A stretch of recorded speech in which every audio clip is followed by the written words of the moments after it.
Kanye West is furious after Universal Music released his Donda album without his permission. Fans question if the Jake Paul-Tyron Woodley fight was rigged, and James Corden and Camila Cabello caused controversy in the middle of LA traffic. Yes, that's right folks, we have ourselves a triple header news story for you all today, but first, if you could do us a big favor and please tap that like button, we'd really appreciate it. And with that out of the way, let's begin. So first things first, let's talk about James Corden and Camila Cabello angering a lot of people in LA traffic as well as on Twitter. James Corden started trending for all the wrong reasons after a clip of him and his Cinderella co-stars Camila Cabello, Billy Porter, and Idina Menzel performed a musical number in the middle of a crosswalk. For many, this is a reminder of how unpopular Corden can be online. His last most embarrassing incident was in May of 2019, where he teamed up with Reddit's Ask Me Anything segment, but ended the session after just 3 questions, which then mutated into 700 plus negative comments about his career. In this recent video posted by one of the cars stopped for this impromptu promotional event, the group of celebrities can be seen singing and jumping around in costumes. With Corden dressed as a mouse, he pulls up to the driver's side window of one car and begins to thrust his pelvis as he sings to the chorus of the song. And if you needed another reason to hate celebrities, here it is.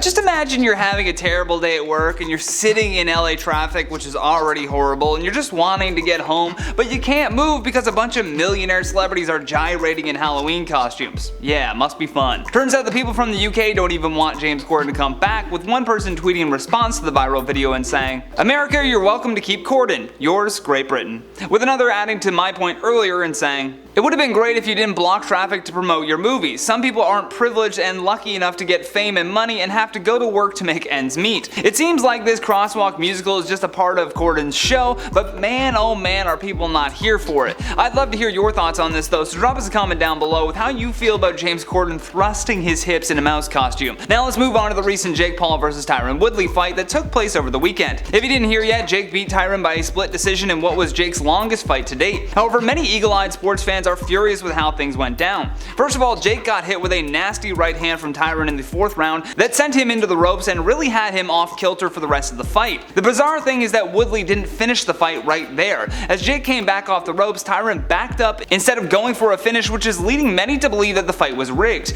Many people on social media believe that it was written into Woodley's contract to not beat Jake in this fight. And this is a valid point too, because it would explain why a former UFC fighter didn't go for the finish when he had the chance. When fighting Jake Paul, it's all about the money. If Jake keeps winning, this sets up more money for him and even more money for the severely underpaid former UFC fighters. Imagine how much promo they will run now for a Paul Woodley 2 fight. A rematch could bring in significantly more money because 1. People want to see Jake get knocked out, and 2. It was a split decision, which perfectly sets up some trash talking from Jake's opponent. It's the perfect marketing storm, and now both fighters have decent highlight reels to play leading up to it. By all accounts, in a normal boxing match, when someone gets knocked into the ropes like that and is unable to fall to the floor and cannot protect themselves really, this should have counted against Jake, but it didn't. I also noticed that among the chaos after Jake was hit with that right hand that sent him into the galaxy, Tyron had enough time to switch his stance and throw a few more light jabs. What's brutal is that Jake was clearly using the ropes to hold himself up from being knocked down, which still should have scored a 10 for Woodley, but because he didn't hit the mat, they didn't count it.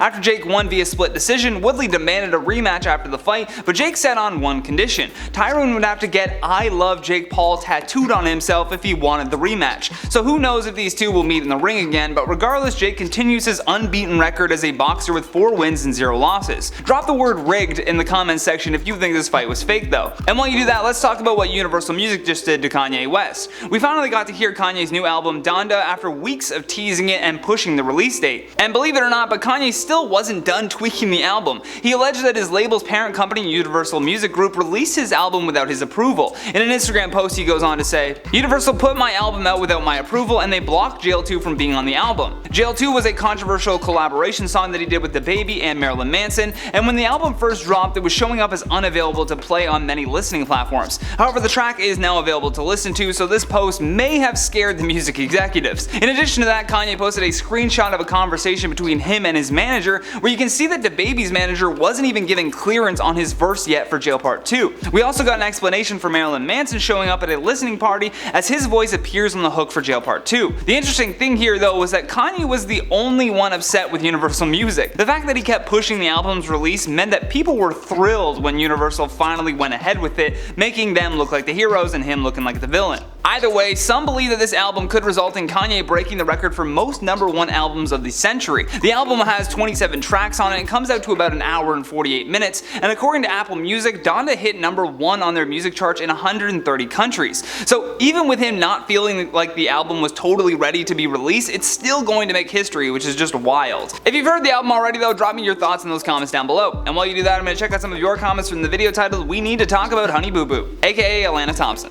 I just gotta get the name in there. Premier Vartier says, honestly, I'm glad she's doing this. The scandals this show had surrounded her mom was just too much, but I'm glad she's doing better and hope for the best for her. Yeah, we hope for the best for her as well. What she had to go through was just so stressful. You know, just having a family member going through that kind of stuff, and then for that to be televised as well, I couldn't imagine that amount of pressure. Chrissy says, I feel for Alana. She didn't have a choice as a child to be on TV and the toxic environment of social media. She deserves to be happy and successful now as a young adult, and I hope she finds peace and love. We hope the exact same for her as well. Like I just said, it is terrible that she had to go through all of that as a reality TV star, and probably be told by network executives that she had to push that, you know, sassy, over-the-top personality because that's what people were tuning in for, when in reality it wasn't really her. Diane S says, it's hard enough to be 16, it must be infinitely harder to be 16 with all she's gone through. Godspeed, Alana. Yeah, imagine going through all that and being televised for reality TV. Not fun. Jules J says, if she can come out of this childhood fame thing even halfway sane, then it's a win. Good luck, Alana. We're definitely wishing her the best of luck as well, and yeah, most child stars, they really don't make it out of Hollywood completely sane, so we're hoping for the best for Alana, that she can, you know, put this all behind her and move on and just be her own person now. Alex Ashman says, I'm glad it sounds like she's doing better, at least in the sense of taking control of her life. I hope she finds more people that she can trust as well and continues living for herself. I just love the positivity in this comment section. You guys are, I just have to give you credit. You're an amazing audience to see all of these positive comments of people wishing her well and, you know, breaking down the scenario and saying that, yeah, it must have been tough, you know, because a lot of people like to be like, oh, she's a celebrity, what does she have to complain about? But hey, we're all human, right? So kudos to the IO audience there. But guys, that is the end of today's video. Thank you so much for watching. I've been your host, Johnny Rogers, and until next time, stay classy, YouTube, or at least try.